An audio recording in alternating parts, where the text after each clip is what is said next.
अपनी आखिरी सांस तक देश के लिए लड़ना चाहते थे दानिश आलम। दानिश आलम ने या फिर उनके घर वालों ने भी कभी ख्वाब में भी नहीं सोचा था कि दानिश इतनी जल्दी इस दुनिया को छोड़कर चले जाएंगे। एक विमान हादसा होगा जिसमें दानिश आलम अपनी जान गंवा बैठेंगे।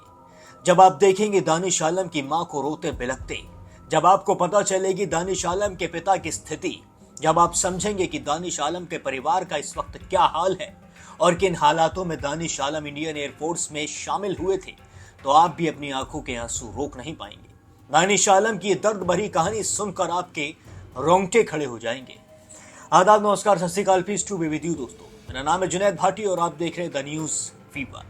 इंडियन एयरफोर्स का प्लेन क्रैश हुआ है, तो आपको पता ही चल चुका होगा।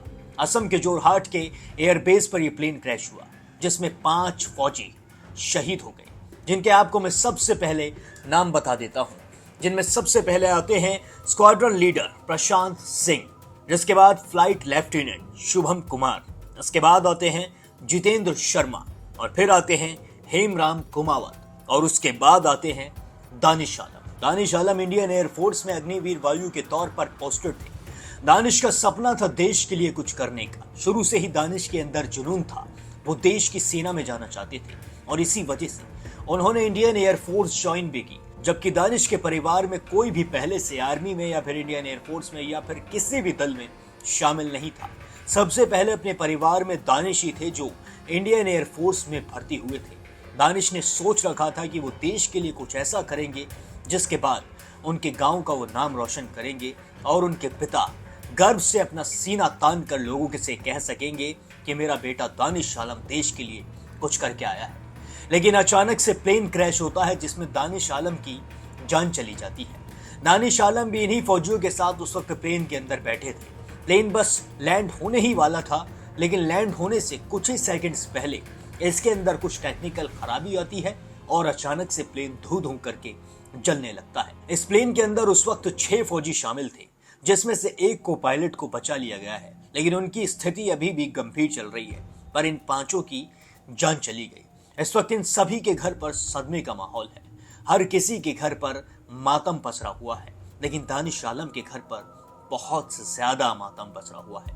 दानिश के पिता एक वर्कशॉप में अपना काम करते हैं। वो जैसे तैसे करके एक परिवार को चलाते हैं और उनके बेटे से उन्हें ये उम्मीद थी कि उनका बेटा इंडियन एयरफोर्स में अग्निवीर वायु के तौर पर लग चुका है और वो धीरे धीरे आगे बढ़ेगा और अपने परिवार का नाम रोशन करेगा।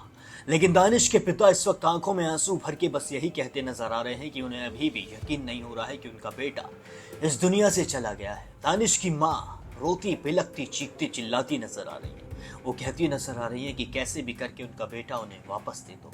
उनके बेटे ने अभी देखा ही क्या था, वो तो अभी बिल्कुल जवान था, उसे तो अपनी अभी पूरी जिंदगी जीनी थी। दानिश की माँ ने यहाँ तक कह दिया है कि मुझे ऊपर वाला ले ले, लेकिन मेरे बेटे को इस दुनिया में वापस लौटा दे। आप सुनिए दानिश के पिता का इस पूरे मामले पर क्या कहना है। हम तो रहे ना, हम तो प्लान पर रहे, एसपीसी में काम कर दिला, मुझे हमारे खबर गई ला, आदमी लेके आइला, तब ये सुना तनी के सुना सब है कि कब ज्वाइन के लिए रहा। ज्वाइन तो 25 में के लिए रहा। 25 में घरे कब आई रहनी सबसे अंतिम में? बस यही महीने में आई था, अगला हफ्ता कुर्बानी में। अच्छा, उसके बाद चले गए वहाँ? फिर एक हफ्ता में चले गए। शनिचर दिन आया था, शनिचर दिन फिर अगला शनिचर चला गया। काम का नाम रहे उनका? मोहम्मद दानिश जी, एमडी दानिश आलम, दानिश आलम।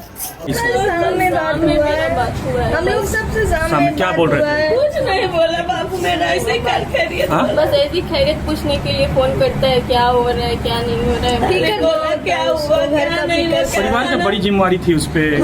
क्या मांग करती है सरकार से? हम क्या मांगे, मेरा माँ बाप वही सहारा था। मेरा भाई वापस कर दे, मेरा माँ बाप का सहारा कौन रहेगा।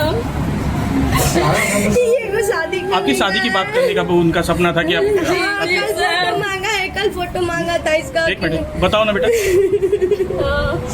बताओ। बहुत जिम्मेदारी है उसके ऊपर, उसका जिम्मेदारी कौन पूरा करेगा। आज 15 दिन हुआ है बाबू, मेरा पानी में आया था।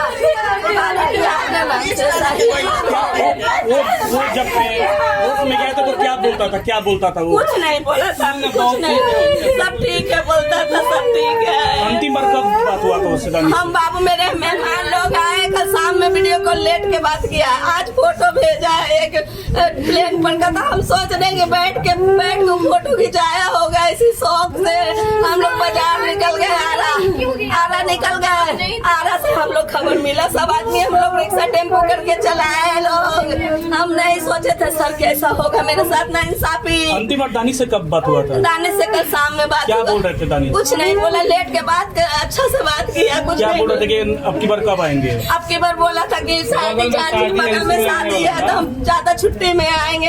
अभी 10 दिन की छुट्टी में आए, कुर्बान में नहीं आ रहा था, हम बुलाए कि आ जाओ बाबू, 2 रोज के लिए भी आ जाओ। ईद में भी नहीं आया था मेरा बच्चा। मेरा बच्चा क्या मांग करती है सरकार से? हम क्या मांग करेंगे सरकार?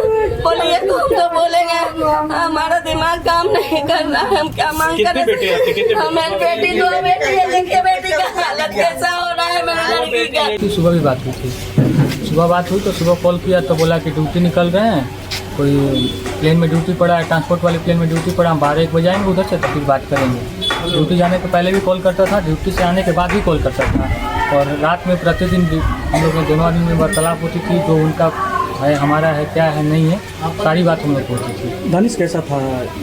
दानिश में रिजल्ट लड़का था, भाई था, तो उसने क्या कहा, पढ़ाई में बढ़िया था, पढ़ाई में बढ़िया था, तब तो जॉब पकड़ लिया।